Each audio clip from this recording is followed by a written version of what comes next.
नमस्कार, prime news देख रहे हैं आप। मैं हूं आपके साथ आकाश सरोज और प्राइम न्यूज के इस खास बुलेटिन उत्तराखंड प्राइम में आप सभी का स्वागत। देहरादून में मां भगवती सुरकंडा पर आधारित दिव्य जागर सांस्कृतिक कार्यक्रम का भव्य आयोजन किया गया, जिसमें मुख्यमंत्री पुष्कर सिंह धामी ने बतौर मुख्य अतिथि शिरकत की। और आपको बता दें कि इस कार्यक्रम में कई मुद्दों पर उन्होंने अपनी बातें रखी और भगवती सुरकंडा पर आधारित इस दिव्य जागर सांस्कृतिक कार्यक्रम में उन्होंने शिरकत करते हुए कई मुद्दों पर अपनी बातें रखी हैं। और हिमालयन हेरिटेज सोसाइटी द्वारा आयोजित इस कार्यक्रम का शुभारंभ मुख्यमंत्री धामी ने दीप प्रज्वलित कर किया। इस दौरान मुख्यमंत्री ने जागर परंपरा को उत्तराखंड की सांस्कृतिक आत्मा बताया और कहा कि ऐसे आयोजन हमारी लोक संस्कृति को जीवित रखने में अहम भूमिका निभाते हैं।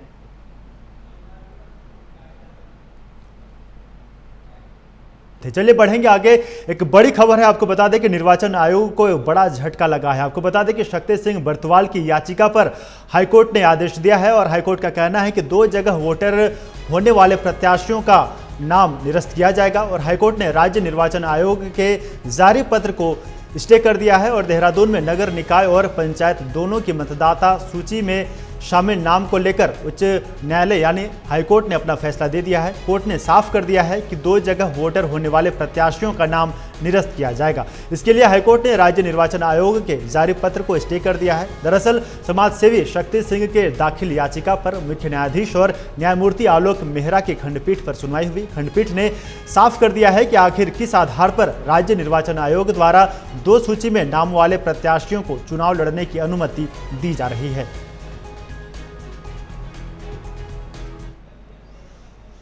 बढ़ेंगे आगे। मुख्यमंत्री पुष्कर सिंह धामी के निर्देश पर प्रदेश में ऑपरेशन कालनेमी चलाया जा रहा है, जहां पर बीजेपी इसको सनातन आस्था से जोड़कर बता रही है। वहीं प्रदेश में ऑपरेशन कालनेमी चलाने के मुख्यमंत्री के निर्देश पर कांग्रेस ने भी अपनी प्रतिक्रिया दी।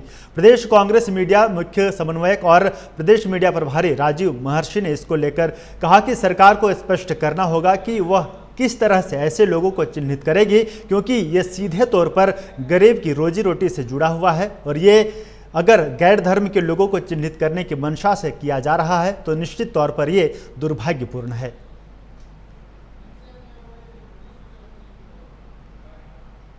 और कालनेमी पर अखाड़ा प्रस्तुत है, हुंकार भरी है कि कालनेमी का समर्थन करके मुख्यमंत्री के हाथों को मजबूत करेंगे, उनके उद्देश्यों को पूरे देश के अंदर भेजेंगे।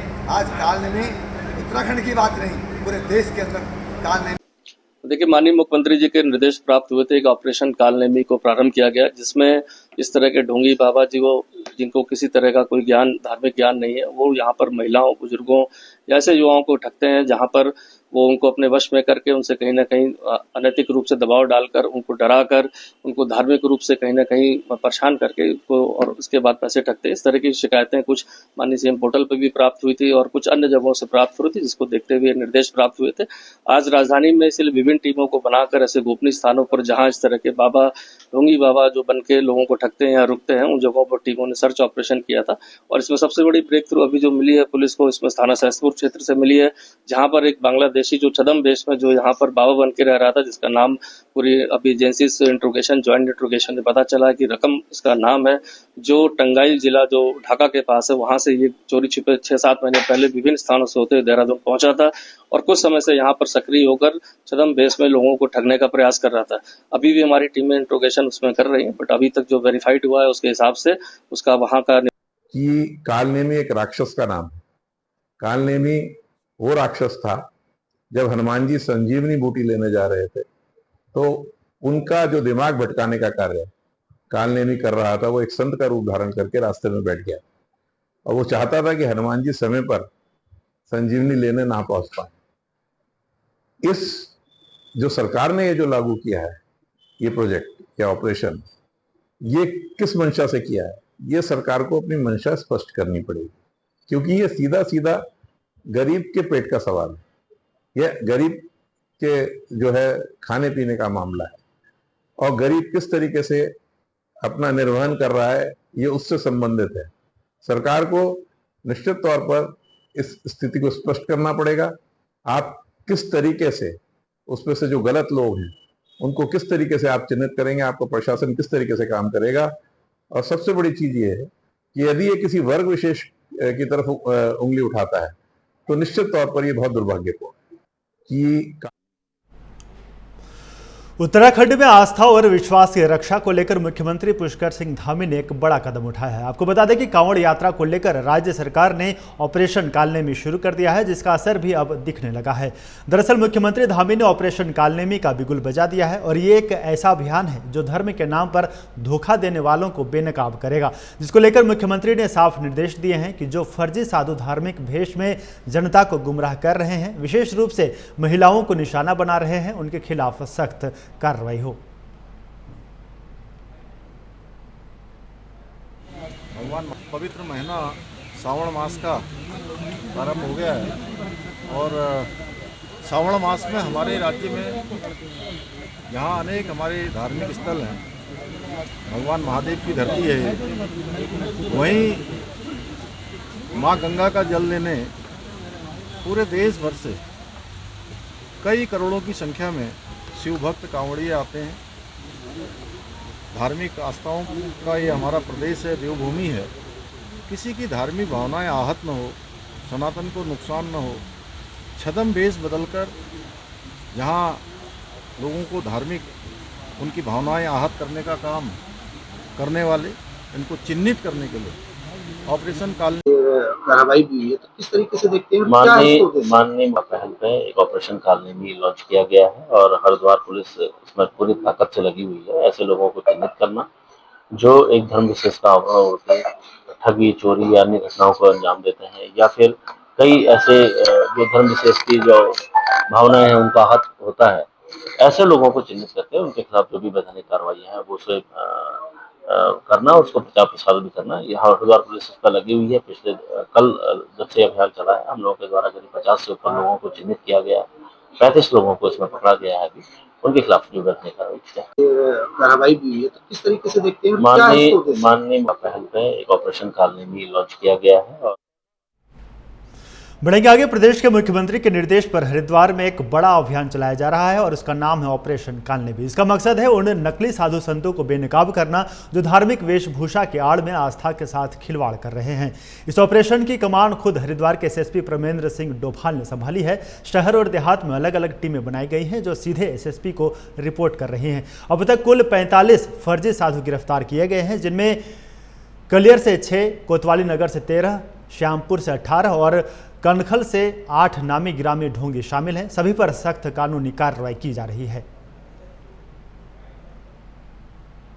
कार्रवाई भी हुई है, तो किस तरीके से देखते हैं? माननीय पहल पे एक ऑपरेशन कालनेमी लॉन्च किया गया है और हरिद्वार पुलिस उसमें पूरी ताकत से लगी हुई है। ऐसे लोगों को चिन्हित करना जो एक धर्म विशेष का आवरण होकर ठगी, चोरी या अन्य घटनाओं को अंजाम देते हैं, या फिर कई ऐसे जो धर्म विशेष की जो भावनाएं हैं उनका आहत होता है, ऐसे लोगों को चिन्हित करके उनके खिलाफ जो भी वैधानिक कार्रवाई है वो उसे करना, उसको प्रचार प्रसार भी करना। यहाँ हरिद्वार पुलिस इस पर लगी हुई है। पिछले कल जब से अभियान चला है, हम लोगों के द्वारा करीब 50 से ऊपर लोगों को चिन्हित किया गया, 35 लोगों को इसमें पकड़ा गया है। अभी उनके खिलाफ जो वैधानिक कार्रवाई की जाए।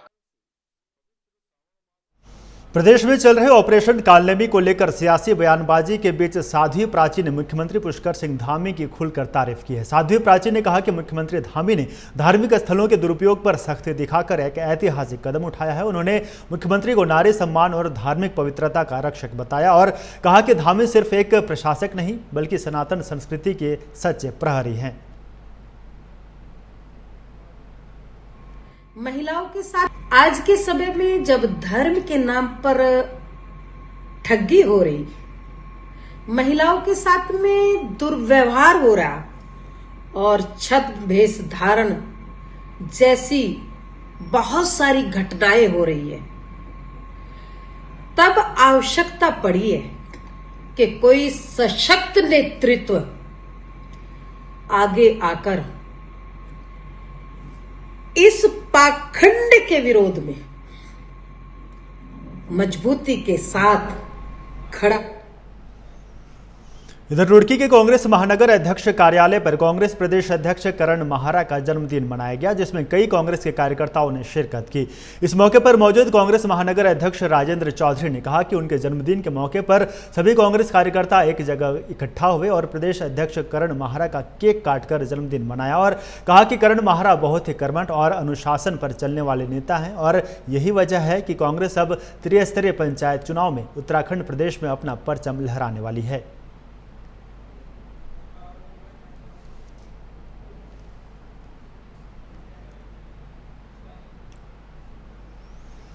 खबर चंपावत से है, जहां पर जिला अधिकारी ने पुस्तकालय का निरीक्षण किया। इस दौरान उन्होंने पुस्तकालय में पढ़ने वाले छात्रों से संवाद स्थापित कर उनकी आवश्यकताओं और सुझावों को गंभीरता से सुना। निरीक्षण के दौरान लाइब्रेरियन शिवम और छात्रों द्वारा पुस्तकालय से संबंधित विभिन्न समस्याएं जिलाधिकारी के समक्ष रखी गई। प्रमुख रूप से सुबह के समय पुस्तकालय खोले जाने, वाईफाई की गति में सुधार, पुस्तकालय में कंप्यूटर और स्टडी केबिन की स्थापना, एसी की व्यवस्था, साउंड और मोशन रिकॉर्डिंग युक्त सीसीटीवी कैमरों की स्थापना जैसे सुझाव दिए गए।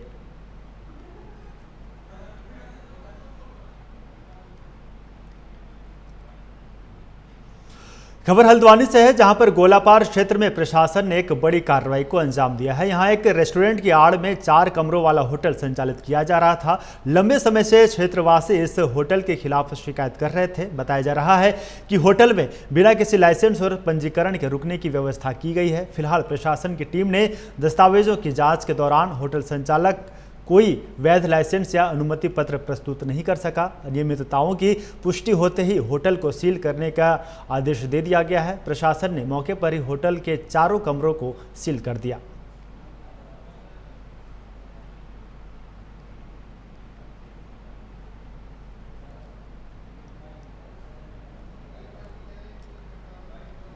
जो विभिन्न होटल है, रेस्टोरेंट, उनके द्वारा कमरे संचालित किए जा रहे हैं। इसमें विभिन्न प्रकार की संदिग्ध गतिविधियां संचालित हो रही हैं, जिससे इसका आज रैंडमली चेक किया गया। एक जो यहाँ पे होटल है वो बिना किसी अनुमति के संचालित हो रहा है, जिसमें 5 से 6 कमरे संचालित हो रहे हैं। होटल चलाने संबंधी उस पर कोई अनुमति नहीं है, ना इस पर कोई किसी प्रकार का बिल बुक है, और जो उनका रजिस्टर रिकॉर्ड तैयार किया गया उनकी कोई भी ID का भी रिकॉर्ड उनके पास उपलब्ध नहीं है, जिसके दृष्टिगत ऐसी अनियमितताएँ लगातार संचालित ना, उसको सील किया गया है और अपने अभिलेख प्रस्तुत कर। राजधानी देहरादून में ट्रैफिक जाम और पार्किंग की किल्लत अब बीते दिनों की बात हो सकती है, क्योंकि शहर को मिल चुकी है पहली ऑटोमेटेड पार्किंग की सौगात। कोरोनेशन अस्पताल परिसर में बनी ये हाईटेक पार्किंग अब जनता के लिए खोल दी गई है। इस योजना के तहत शहर में कुल 400 से अधिक वाहनों के लिए ऑटोमेटेड पार्किंग स्पॉट बनाए जाने हैं। परेड ग्राउंड और तिब्बती मार्केट के सामने भी निर्माण कार्य तेजी से जारी है, जिसे जल्द पूरा किया जाएगा। ऐसे में उम्मीद है कि स्मार्ट सिटी के तहत ये पहल देहरादून की ट्रैफिक व्यवस्था को काफ़ी हद तक राहत देगी। इसकी ज़्यादा जानकारी दे रहे हैं हमारे सहयोगी मदन सिंह। देहरादून की जनता को आज एक बड़ी सौगात मिली है। पार्किंग की समस्या से जूझ रहे राजधानी देहरादून में अब ऑटोमेटेड पार्किंग की शुरुआत हो चुकी है और आज जो राजधानी देहरादून में जिला हॉस्पिटल है वहाँ पर जो ये पार्किंग बन रही थी वो पूरी तरीके से तैयार हो गई है और अब जो है आम जनमानस के लिए ये उपलब्ध हो गई है। मैं अपने सहयोगी से कहूँगा कि दिखाएं किस तरीके से ये पार्किंग बनाई गई है, कैसे यहाँ पर गाड़ियाँ खड़ी होती है। ये मैकेनिकल रैक्स इसके बने हुए हैं, एक के ऊपर एक गाड़ी यहाँ पर ऐसे इस पर चढ़ेगी और ये दिसंबर से ये कवायद चल रही थी। मुख्यमंत्री पुष्कर सिंह धामी ने यह फैसला लिया था कि राजधानी देहरादून में लगभग 400-500 गाड़ियों के लिए ऐसी व्यवस्था होनी चाहिए जहाँ पर कि पार्किंग से लोगों को निजात मिले और जो तमाम परेशानी पार्किंग के वजह से होती है उससे कहीं ना कहीं निजात मिले। तो ये पहली सौगात जो है मिल चुकी है। इसके साथ ही परेड ग्राउंड है और तिब्बती मार्केट है जहाँ पर कि ज़्यादा आवागमन रहता है, वहाँ पर भी जो है जल्द ये ऑटोमेटेड पार्किंग तैयार हो जाएगी। बहरहाल क्योंकि राजधानी देहरादून में तमाम जो है देश और दुनिया से लोग पहुंचते हैं और पार्किंग की जो व्यवस्था है वो कहीं ना कहीं एक चिंता का विषय बना रहता था, जिससे कि जाम की समस्या हमेशा से बनी रहती थी। और तमाम बड़े हॉस्पिटल्स देहरादून में हैं, वहाँ पर भी जो है ये जाम की समस्या को हमेशा देखा जाता था। उसके लिए ये ऑटोमेटेड पार्किंग का जो है एक निर्णय लिया गया था और अब जो है कहीं ना कहीं 400 से 500 गाड़ियों के लिए पार्किंगें तैयार हो रही है और पहली जो पार्किंग तैयार हुई है वो राजधानी देहरादून के जिला हॉस्पिटल जो है वहाँ पर ये बन चुकी है और अब ये आम जनमानस को मिलने जा रही है। तो निश्चित रूप से जहाँ पर कि जाम की समस्या से जो हमेशा जो राजधानी देहरादून को जूझना पड़ता था, उससे कहीं ना कहीं निजात मिलेगी और जो यहाँ पर लोग पहुँचेंगे उनको ये पार्किंग की सुविधा जब उपलब्ध होगी तो निश्चित तौर पर अपने सभी कार्यों सुचारू रूप से कर पाएंगे। अपने सहयोगी राहुल के साथ मदन सिंह, प्राइम न्यूज़। पौड़ी गढ़वाल में श्रावण मास के दौरान नीलकंठ कांवड़ मेले को सुरक्षित और शांतिपूर्ण संपन्न कराने के लिए पुलिस ने कमर कस ली है। आपको बता दें कि एसएसपी लोकेश्वर सिंह के नेतृत्व में मेला क्षेत्र को 7 जोन और 23 सेक्टरों में बांटा गया है, जहां पुलिस अधिकारियों और कर्मचारियों की विशेष तैनाती की गई है। साथ ही खुफिया विभाग की फ्लाइंग टीमें भी लगातार निगरानी कर रही है। थानाध्यक्ष लक्ष्मण झूला संतोष पैथवाल के निर्देशन में बाहरी लोगों का व्यापक सत्यापन अभियान चलाया जा रहा है, जिससे मेले में किसी भी असामाजिक तत्व की पहचान समय रहते की जा सके।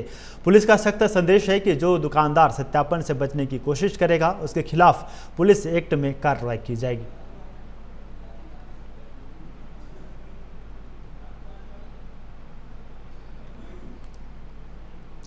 रुद्रपुर डिवीजन के अंतर्गत टांडा रेंज की वन विभाग की टीम ने खैर की लकड़ी की तस्करी करने वाले पिकअप स्वामी को गिरफ्तार किया है। पिकअप स्वामी को वन विभाग की टीम ने लगभग 80 किलोमीटर दूर तक पीछा कर रामपुर मुरादाबाद के बॉर्डर के पास रेक्का नागला गांव से गिरफ्तार करने में सफलता हासिल की है और पकड़े गए आरोपी की निशानदेही पर वन विभाग की टीम ने छापेमारी कर कुख्यात लकड़ी तस्कर गुरमीत सिंह के ढाबे से 23 गिल्टे खैर के बरामद किए हैं, जिसकी कीमत लगभग 1 लाख रुपये बताई जा रही है।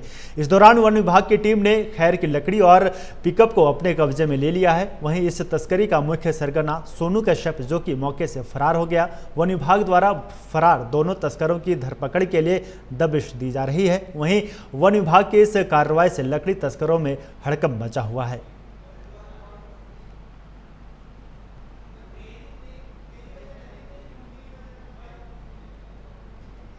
हरिद्वार में कांवड़ मेला अपने चरम पर है और सावन के दूसरे दिन लाखों कांवड़िए गंगा जल लेकर अपने गंतव्य की ओर रवाना हो चुके हैं। पहले ही दिन करीब 4 लाख भक्तों की भीड़ देखने को मिली, जिससे मेला क्षेत्र में जनसंपर्क और सुरक्षा व्यवस्थाएं बड़ी चुनौती बन गई हैं। ऐसे में प्रशासन पूरी मुस्तैदी से मैदान में नजर आ रहा है और इसको लेकर हरिद्वार जिलाधिकारी मयूर दीक्षित और एसएसपी प्रमेंद्र सिंह डोभाल ने कांवड़ पटरी मार्ग का औचक निरीक्षण किया और सिटी कंट्रोल रूम पहुंचकर सीसीटीवी और ड्रोन कैमरों के जरिए की जा रही निगरानी की विस्तृत जानकारी ली। अधिकारियों ने यह सुनिश्चित किया कि श्रद्धालुओं को कोई असुविधा न हो और व्यवस्थाएं सुचारू रूप से चलती रहें।